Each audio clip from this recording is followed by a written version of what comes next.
आणि तो परिवार या ठिकाणी प्रतिवर्षीप्रमाणे आपण एक दिवस या ठिकाणी सोहळा साजरा करतो आणि त्यानिमित्ताने सगळे एकत्र येतात। खरोखरच सगळ्यांच्या घरामध्ये सुख समृद्धी शांती लाभून दे इथे पांडुरंगाच्या प्रार्थना करूया आणि येणारा आषाढीचा सोहळा याही पेक्षा चांगला कसा होईल याचा प्रत्येकाने विचार करूया।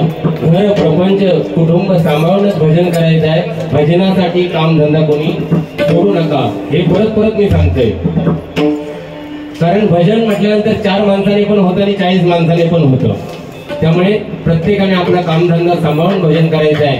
पण हे आपला 40चा आकडा आता पुढच्या वर्षी 45 वर कसं आहे हे तो प्रत्येकाने विचार करायचो, पण 40 तो 38 होता नाही हा महत्वाचा असेल। आणि खरोखरच तुम्ही चांगला कार्यक्रम राबवून घेतला।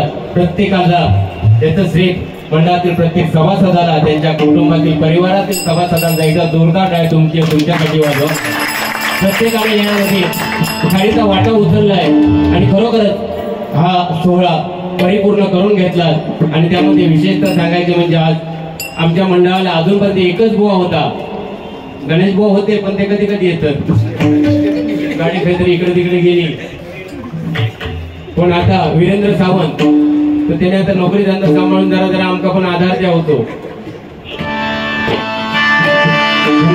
या ठिकाणी विभा गावडे त्यांचा अर्णव आणि प्रवीण कांबळी दुपारपासून या ठिकाणी एकदा जोरदार आहे त्यांच्याकडे येऊन जाऊन।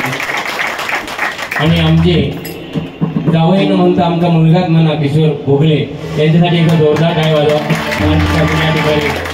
काही जण लेट आले पण प्रत्येकाचा प्रपंच आहे, कामधंदा आहे, गाव आहे, सगळं सांभाळून करताय याला महत्व आहे। लेट का होईना पण या ठिकाणी येऊन गेलात याला महत्व आहे। तेव्हा तुम्ही कोणी काही वाईट वाटून घेऊ नका आणि आज लेट झालात म्हणून पुढच्या टाइमात 2-4 दिवस जास्त यावा।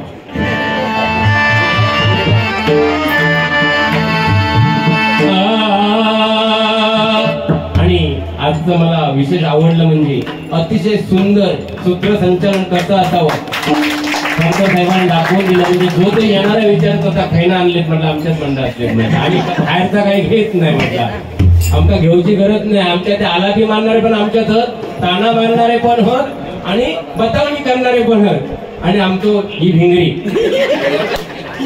अतिशय सुंदर वाजवत आहे। त्याच्यासाठी एक जोरदार टाळ्या होता बघा। त्याच्याकडे बघितल्यानंतर पण म्हणीच वाजवत म्हणून भल्या भल्यांची वाजवता पहिलो पॅन्ट घालून वाजवायचो,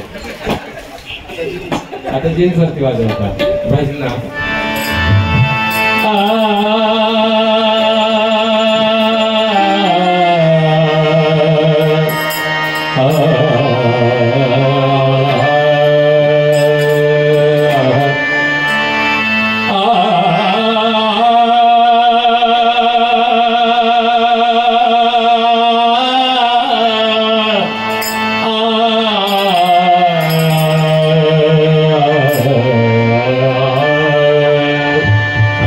कार्तिक झोपलो वाटतं आता आजाची नकल करताय, थोड्या दिवसात मग वाटतं तोच पेटीवर बसणार आहे।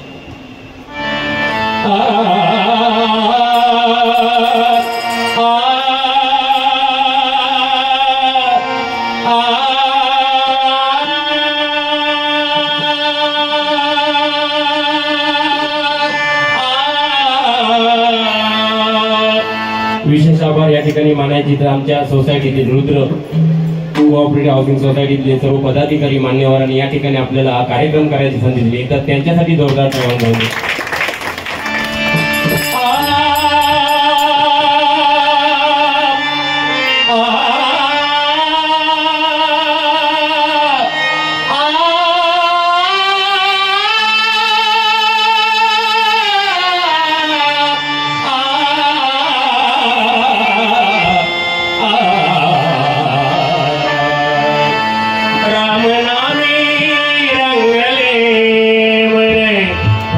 कृष्ण पांडुरंग एकच अवतार।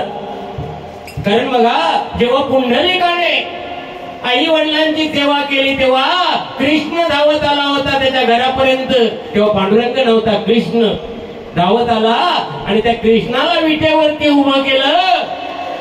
त्या पुंडलिकाने तदनंतर प्रथम वारी कोणी केली असेल तर शंकर पार्वतीने पंढरीची प्रथम वारी केली म्हणून म्हणतात ना, आई वडिलांना घेऊन जावं पंढरीला तरच पंढरीची वारी सफल होते. एकटे दुखते ग्रुपने गेलो तर काय भेटणार नाही का. कारण शंकर पार्वती गेली होती आणि गणरायाने म्हणून सगळ्यांना संदेश दिलाय की आई वडिलांना घेऊन जा. राम नामी रंगले मन, राम नामी हरी नामी, राम नामी रंगले मन, कैसी भूक कैसी भूक कैसी भूक